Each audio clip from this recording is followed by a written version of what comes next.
చాలా అరుదైన ఆ, జాతిగానే మనం చూడాలి. అంటే అక్కడి నుంచి ఎంతో మేధస్సుతో ఉన్నవాళ్ళు ఈ ప్రపంచానికి అందించిన కాంట్రిబ్యూషన్ని మనం we just can't deny. Just Islamic దేశాల్లో ఒక 4-5 దేశాలు పగబట్టి దాని మీద దాడి చేస్తున్నాయి కాబట్టి ఇజ్రాయెల్ చేసేదంతా రాంగ్. ఇజ్రాయెల్ చాలా అమానుషంగా 60,000 మంది పాలస్తీనీయుల్ని చంపేసింది. ఈ నరేషన్స్ వస్తుంటే somehow Israel could not able to counter those narrations అనే అభిప్రాయం అయితే కొంత ఎలీట్ సెక్షన్స్లో ఉందండి. ఎంతవరకు ఇది వాస్తవం? 99 టీవీ ప్రేక్షకులందరికీ, అలాగే మీకు, ఇజ్రాయెల్ నుండి ఇప్పటి వరకు రిపోర్ట్ చేసినటువంటి ప్రశాంత్ గారికి కూడా గుడ్ ఆఫ్టర్నూన్ అండి. యాక్చువల్గా మీరు చెప్పినటువంటి ఈ ఒపీనియన్ పాపులర్ గా అందరిలో కూడా ఇప్పుడు ఉన్నటువంటి ఐడియాని, అంటే ఇజ్రాయెల్ ప్రాపర్ గా డిఫెండ్ చేసుకోలేకపోతుంది, లేదా ఇజ్రాయెల్ కి యాంటీగా జరుగుతున్నటువంటి ప్రాపగాండాకి సరైనటువంటి రెబ్యూటల్ ఇవ్వలేకపోతుంది అనేటువంటిది వాస్తవం. అయితే ఇజ్రాయెలీస్ ఉన్నటువంటి ఆ మేజర్ గోల్ ఏంటంటే, ప్రస్తుతం వాళ్ళు ఎగ్జిస్టెన్షియల్ థ్రెట్ లో వాళ్ళు ఉన్నారు. ఆ నలువైపుల వాళ్ళని చుట్టుముట్టి చాలా రకాలుగా వారిని ఇబ్బంది పెట్టేసి ఎటువైపు యుద్ధం చేయాలో తెలియని పరిస్థితిలో వాళ్ళు ఒక ఉనికి కోసం చేస్తున్నటువంటి పోరాటం అది. ఈ పోరాటంలో ఇంకో పక్కన ప్రాపగాండా వార్ను కూడా సమర్థవంతంగా ఎదుర్కోవడం అనేది కొన్నిసార్లు ఆ ప్రాపగాండా వార్ ఫెయిల్ అవ్వచ్చేమో కానీ రియల్ వార్ విన్ అయితే వాళ్ళు అనుకున్న ఆబ్జెక్టివ్ వాళ్ళు రీచ్ అయినట్టే. ఎందుకంటే ఇజ్రాయెలీస్ ఫస్ట్ ప్రయారిటీ ఏంటంటే, వాళ్ళకు ఉన్నటువంటి ఇమినెంట్ థ్రెట్ ని వాళ్ళు ఫస్ట్ డిఫ్యూజ్ చేయాలని ట్రై చేస్తున్నారు.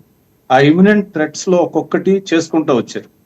ఆక్టోపస్ ఉన్నటువంటి ఒక్కొక్క తోకని కట్ చేసుకుంటూ వచ్చారు. హమాస్ ని న్యూట్రలైజ్ చేశారు దాదాపు, అలాగే హెజ్బుల్లాని న్యూట్రలైజ్ చేశారు. ఇప్పుడు హెజ్బుల్లా మాట్లాడే పరిస్థితిలో లేదు. అలాగే సిరియాలో రెజీమ్ చేంజ్ అయింది. ఇప్పుడు సిరియా ఎయిర్ స్పేస్ కూడా వాళ్ళకి కంప్లీట్ ఫ్రీగా ఉంది. వాళ్ళు ఎప్పుడైనా వెళ్ళి ఇరాన్ మీద దాడి చేయడానికి సిరియా వాళ్ళకి ఫ్రీ అయింది. ఇప్పుడు ఇరాన్ దగ్గరకు వచ్చి ఇరాన్ టార్గెట్ చేశారు. ఇప్పుడు ఈ రోజు కూడా ఇరాన్ పబ్లిక్ తో వాళ్ళకి ఎలాంటి భేదాభిప్రాయాలు లేవనేది ఎయిర్ స్ట్రైక్స్ లో స్పష్టంగా చెప్పారు. వాళ్ళు ఎక్కడ సివిలియన్ పాపులేషన్ కానీ, అట్లాగే ఏ విధమైన గురి లేకుండా పిచ్చి పిచ్చిగా ఇసిరే రాకెట్లు కానీ వేయకుండా వాళ్ళు అనుకున్న మొదట చెప్పినటువంటి దానికే కట్టుబడి వాళ్ళు ఆ న్యూక్లియర్ ప్రోగ్రామ్ డిస్మాంటిల్ చేశారు. అయితే బట్ ఫ్యాక్ట్ ఏంటంటే అండి, ఇప్పుడు ఇరాన్ దౌత్యపరంగా విజయం సాధించింది అని అనుకోవటానికి ఇక్కడ లేదు. ఎందుకంటే ఇరాన్ పక్షంగా సోదర దేశాలే రాలేకపోయినాయి. ఏది లెజిటిమేట్ కంట్రీస్, ఈవెన్ డబ్బిచ్చి పెంచి పోషించినటువంటి హెజ్బుల్లా కనీసం ఈ ఆపద సమయంలో కూడా ఒక రాయి కూడా ఇసరలేకపోయింది. అంటే ఇప్పుడు వాళ్ళు ఇన్ని సంవత్సరాలు పోసినటువంటి బిలియన్స్ ఆఫ్ డాలర్స్ ఎవరిని సంపాదించుకున్నారు? బికాజ్ ఇప్పుడు ఇరాన్ కు ఉన్నటువంటి ఫ్రెండ్స్ ని బట్టి ఇరాన్ యొక్క నేచర్ అర్థం అవుతుంది. Tell me your friend, I will tell who you are అంటారు. వాళ్ళ స్నేహితులు ఎవరు అంటే ఒక సరైన స్టేట్ కాదు అది. స్టేట్ లోపల ఉన్నటువంటి టెర్రర్ ఆర్గనైజేషన్స్ అవి. ఒక లెజిటిమేట్ స్టేట్ తో వాళ్ళు డిప్లొమాటిక్ రిలేషన్ మెయింటైన్ చేయాల. అయితే ఇజ్రాయెల్ విషయంలోకి వచ్చేప్పటికి ఇజ్రాయెల్లో కొన్ని సెక్షన్స్ ఈ విషయంలో కొన్ని రకాలుగా భేదాభిప్రాయాలు ఉన్నాయి. అది డెమోక్రటిక్ కంట్రీ కాబట్టి. అలాగే ఇజ్రాయెల్లో ఇప్పుడు బహుశా ఈ యుద్ధం అయిపోయిన తర్వాత ప్రాబబ్లీ వాళ్ళ యొక్క స్టాండ్ ఏంటో ప్రపంచానికి స్పష్టంగా చెప్పడానికి వాళ్ళకి ఛాన్స్ దొరుకుతుందేమో. బట్ ప్రస్తుతానికి మాత్రం ప్రాపగాండా వారు మాత్రం మీరు అన్నట్టుగానే వాళ్ళకి యాంటీగా చేస్తున్న వాళ్ళకే చాలా అప్పర్ హ్యాండ్ ఉంది. ఎందుకంటే గాజాలో యాక్చువల్ గా మీరు స్టాటిస్టిక్స్ కి వెళ్ళి చూస్తే 2023 నుండి 2025 వరకు గాజా పాపులేషన్ ఎక్కడ తగ్గలేదండి. యాక్చువల్ గా హైయెస్ట్ గ్రోత్ రేట్ పాపులేషన్ ఉన్న ప్రాంతము గాజా. 3% యాన్యువల్ గా గ్రోత్ రేట్ ఉంది. అంటే జెనోసైడ్ జరిగితే గ్రోత్ రేట్ ఎలాగో ఉంటుందండి. అలాగే గాజాలో యూత్ పాపులేషన్ కూడా చాలా ఎక్కువ, యువత. అయితే ఇప్పుడు జరుగుతున్న ఈ మీరు చూస్తున్నారు, గాజాలో జరుగుతున్న డిమాలిషన్ జరుగుతుంది. అది జరిగేది అబద్ధం అని మనం ఎవరూ చెప్పం. ఎందుకంటే ఇజ్రాయెల్ చేస్తున్నామని చెప్తున్నారు, డాక్యుమెంట్ చేస్తున్నారు, చూపిస్తున్నారు. అయితే అక్కడ సివిలియన్స్ చనిపోవడానికి దానికి కారణం ఏంటంటే, వాళ్ళు సివిలియన్ డ్రెస్ లో వచ్చి సివిలియన్స్ మధ్యలో నుండి వాళ్ళ ఇళ్లలో నుండే బంకర్స్ కట్టి అక్కడే లాంచర్స్ పెట్టి చీటికి మాటికి అక్కడి నుండే లాంచ్ చేస్తుంటే తప్పనిసరి పరిస్థితుల్లో వాళ్ళు నాక్ మిసైల్ వేస్తున్నారు. నాక్ మిసైల్ వేసిన తర్వాత అక్కడ ఫైర్ చేస్తున్నారు.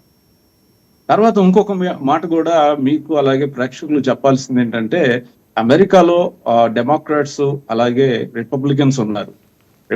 డెమోక్రాట్స్ లో ఉన్నటువంటి ఈ లిబరల్ డీప్ స్టేట్ అని ఒకటి ఉంది. ఆ డీప్ స్టేట్ సంబంధించినటువంటి వాళ్ళందరూ, అలాగే బీబీసీ కూడా ఎన్నోసార్లు ఇజ్రాయెల్ విషయంలో కొన్ని సంఖ్యలు తప్పుడు వార్తలు ప్రచురించి సారీలు చెప్పిన సందర్భాలు ఈ గడిచినటువంటి సంవత్సర కాలంలో చాలా ఉన్నాయి. అంటే మీడియా మిస్ రిపోర్టింగ్ కూడా ఉంది. కొన్ని ఛానల్స్, నేను అందరినీ అంటలేదు, చాలా మంది చక్కగా న్యూట్రల్ గా చెప్పేటువంటి వాళ్ళు ఉన్నారు. అలా ఉన్నారు కాబట్టి ఇప్పటికీ ట్రూత్ ఉంది ఇంకా. కానీ కొంతమంది ఏమైపోయారంటే యాంటీ జూయిజం అనేది, యాంటీ సెమిటిజం అనేది బాగా పెంచుకున్నారు. జూయిష్ హేట్రేట్ వచ్చిందండి. అది ఇజ్రాయెల్ మీద కాదండి, అసలు యూదుల మీదే ద్వేషం ఉంది. యాక్చువల్ గా వాళ్ళు అరబ్ కంట్రీస్ 22 దేశాల మధ్యలో ఒక చిన్న దేశం ఉంటే వాళ్ళకి ఎలాంటి హాని లేదు.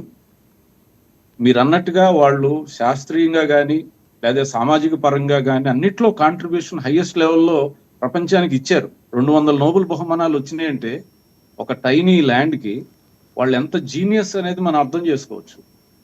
నేను 97 నుండి ఇజ్రాయెల్ వెళ్తూ ఉన్నాను, చాలా మందిని లీడ్ చేసిన, అలాగే ప్రశాంత్ గారు కూడా చాలా గ్రూప్స్ ఆర్గనైజ్ చేశారు. మేము చూసినంత మటుకు జూయిష్ పీపుల్ చాలా ఫ్రెండ్లీగా ఉంటారు. వాళ్ళు ఏంటంటే ఒక్క సెక్యూరిటీ గురించి అంత టైట్ గా ఎన్నుకుంటారు అని అనుకుంటామంటే వాళ్ళు ఎదుర్కొన్న కష్టాలు అలాంటివి. రైట్. అంటే I do agree with you sir. అంటే ఈరోజు ఉంటేనే, ఈరోజు మనగలిగితేనే రేపు ఇజ్రాయెల్ సూర్యుని చూస్తుంది. అటువంటి కండిషన్స్లో వాళ్ళు సర్వైవ్ అవుతున్నారంటే పోరాటం వాళ్ళకి నిత్యకృత్యం అయిపోయింది. చుట్టుముట్టి 20-30 దేశాలు దాడి చేసి అంతర్గతంగా సంక్షోభాన్ని సృష్టిస్తూ ఉంటే, I have a question for Prashant గారండి. ఇక్కడ మొస్సాద్ ఇంటెలిజెన్స్ అద్భుతం, ప్రపంచం మొత్తానికి మేధస్సుని అందిస్తుంది. Mossad alert